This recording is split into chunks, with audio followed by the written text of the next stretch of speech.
தமிழகத்தில் 5 மாவட்டங்களில் இன்று கனமழை பெய்யும் என்று சென்னை வானிலை ஆய்வு மையம் எச்சரித்துள்ளது. மாநிலத்தில் கடந்த சில நாட்களாக தென்மேற்கு பருவமழை தீவிரமடைந்து வருகிறது. சென்னை மற்றும் புறநகர் பகுதிகளில் இன்று அதிகாலை சாரல் மழை பெய்தது.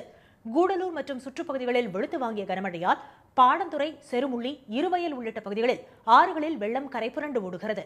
தாழ்வான பகுதிகளில் உள்ள வீடுகளுக்குள் மழை நீர் புகுந்தது. குச்சிமுச்சி பகுதியில் தரைப்பாலம் மூழ்கியதால் 4வது நாளாக அப்பகுதி மக்கள் கயிறுகளை கட்டி சாலையை கடந்தனர்.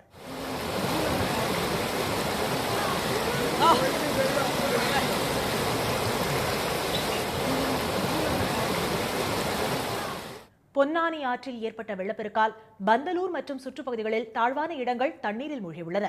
கடந்த 24 மணி நேரத்தில் அதிகபட்சமாக நீலகிரி மாவட்டம் வுட்பிரையர் எஸ்டேட், செருமுள்ளி, விண்ட்வர்த் எஸ்டேட் ஆகிய இடங்களில் தலா 13 சென்டிமீட்டர் மழை பதிவாகியுள்ளது. இதற்கிடையே மேற்கு திசை காற்றின் வேக மாறுபாடு காரணமாக தமிழகத்தில் இன்று நீலகிரி, கோவை மாவட்டங்களில் உள்ள மலைப்பகுதிகளில் கன முதல் மிக கனமழை பெய்யும் என்று சென்னை வானிலை ஆய்வு மையம் தெரிவித்துள்ளது. திருப்பூர், தேனி, திண்டுக்கல் மாவட்டங்களின் மலைப்பகுதிகளில் ஓரிரு இடங்களில் கனமழை பெய்யும் என்று வானிலை ஆய்வு மையம் அறிவித்துள்ளது. சென்னை மற்றும் புறநகர் பகுதிகளில் வானம் மேகமூட்டத்துடன் காணப்படும் என்றும் ஒரு சில இடங்களில் லேசான மழை பெய்யக்கூடும் என்றும் வானிலை ஆய்வு மையம் தெரிவித்துள்ளது.